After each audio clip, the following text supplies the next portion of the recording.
Je suis Faustin Depuis.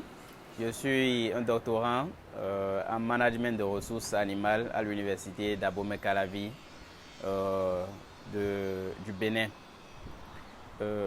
C'est depuis l'année passée que j'ai commencé un parcours formidable avec l'initiative Logos and Cosmos des groupes bibliques universitaires d'Afrique francophone. Il faut dire, bien avant de commencer cette aventure, pour moi, c'est que entre la science et la foi, il ne pouvait pas y avoir de mariage. C'était vraiment de différentes choses parce que la science se concentrait essentiellement sur la raison, alors que la foi un peu sur de l'abstrait qui tendait à contredire, c'est-à-dire des choses en réalité qui n'arrivent pas à marier entre la foi et la science.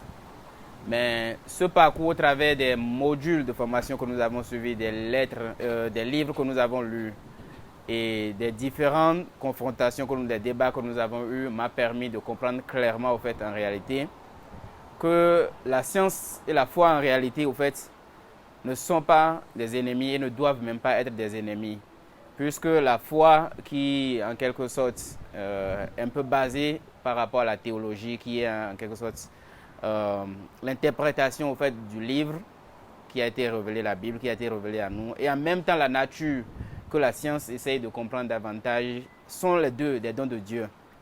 Donc les deux venant de Dieu ne devaient pas se contredire, mais devaient nous aider.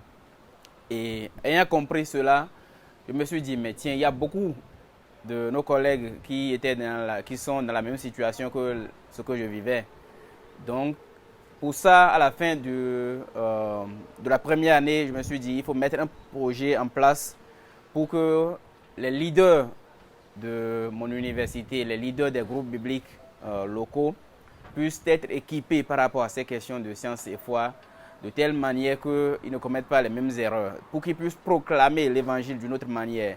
Parce que nous avons l'habitude de faire sortir les gens carrément au fait, de ce qui est de leur domaine. Et quand on leur parle de l'évangile, parfois, c'est vraiment quelque chose qui est étranger à eux. Mais nous pouvons utiliser, surtout quand nous considérons le modèle du ministère qui a été défini par Terry Khalid pour l'IFES, qui dit que le ministère de l'IFES est comme un tabouret sur 4 pieds.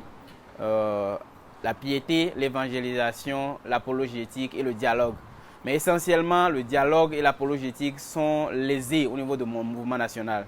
Donc mon projet vise surtout à proclamer l'évangile au sein de l'université en équipant les leaders étudiants et les étudiants du 2e et du 3e cycle à utiliser mieux davantage le dialogue et l'apologétique pour communiquer l'évangile d'une autre manière. Merci.